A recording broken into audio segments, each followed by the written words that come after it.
without the benefit of a gi and a belt. Nonetheless, without the gi, it's an excellent way to just enter into half guard. But you do need a slightly different finish to the move. Let's have a look at this now. From a situation where Brian Glick is in a supine position, and we're approaching from a slight angle, we're going to come out and put his foot between our knees, just like so. Now from here, as we come down and level, we're going to take our two hands and we're going to shoot forward into the classic over-under position, just like so. We just hug our training partner's hip and we hug the other hip with a fist. I'll show you from the other angle soon, don't worry. From here, we come up into a high tripod position. From the tripod position, my hand grips my training partner's ankle all the way down at the end of the lever. You won't be able to straighten out your opponent's arm. You won't be able to straighten out your own arm against the strength of your opponent's legs, but you will be able to immobilize his foot. And then you just walk and trap his knee between your hips.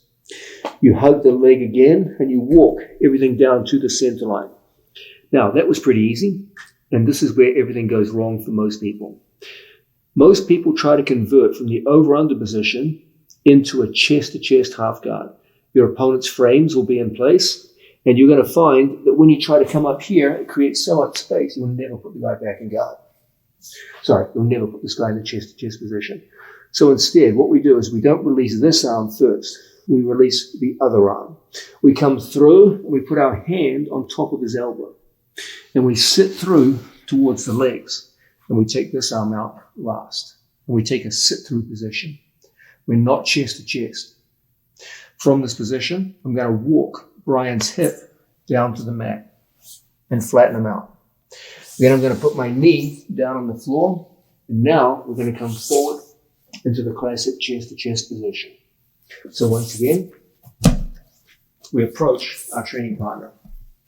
We take a slight angle and put his foot between our knees.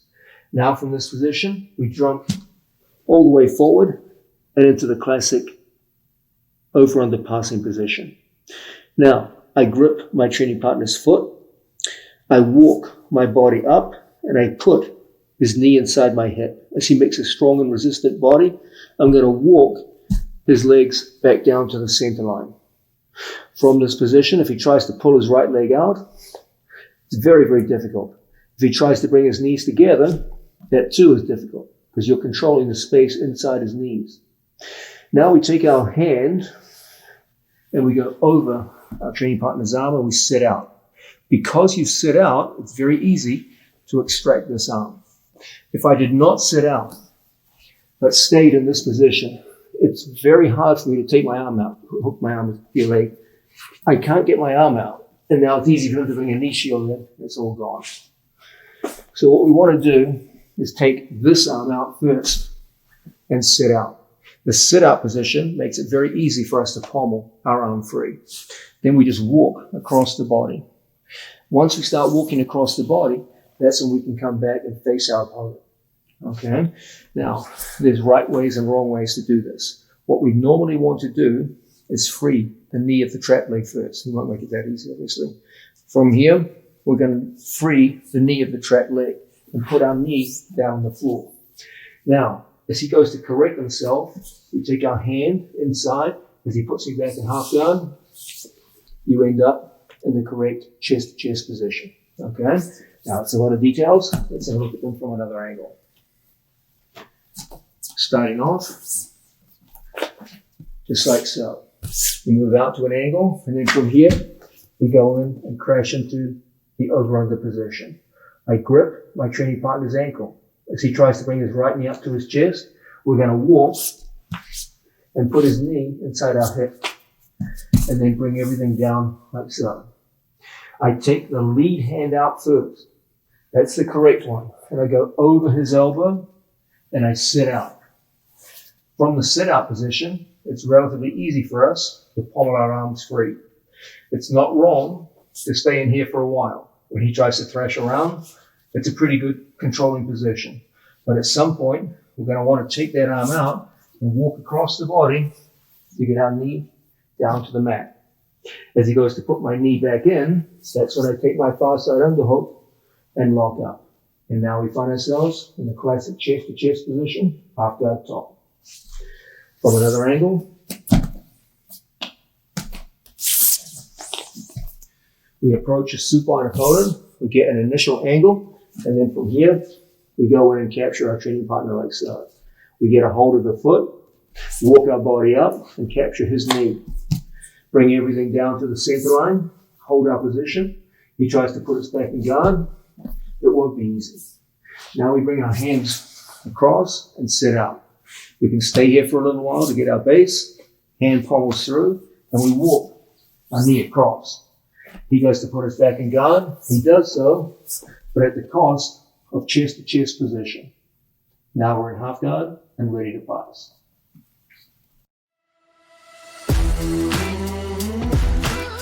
We've looked at a bunch of ways to enter into half guard out of neutral positions. They all had one commonality. We were the ones initiating the movement. Our opponent was either supine or seated, and we initiated, forcing them into half guard. But jiu-jitsu isn't always about you or I initiating moves. Your opponents are tough, and very often they're the ones initiating the moves, and you're in trouble. Don't worry, even when they're initiating, you can still do good work. Let's look at a situation where my opponent is in a seated guard. From here, we're able to separate his feet through movement and step in.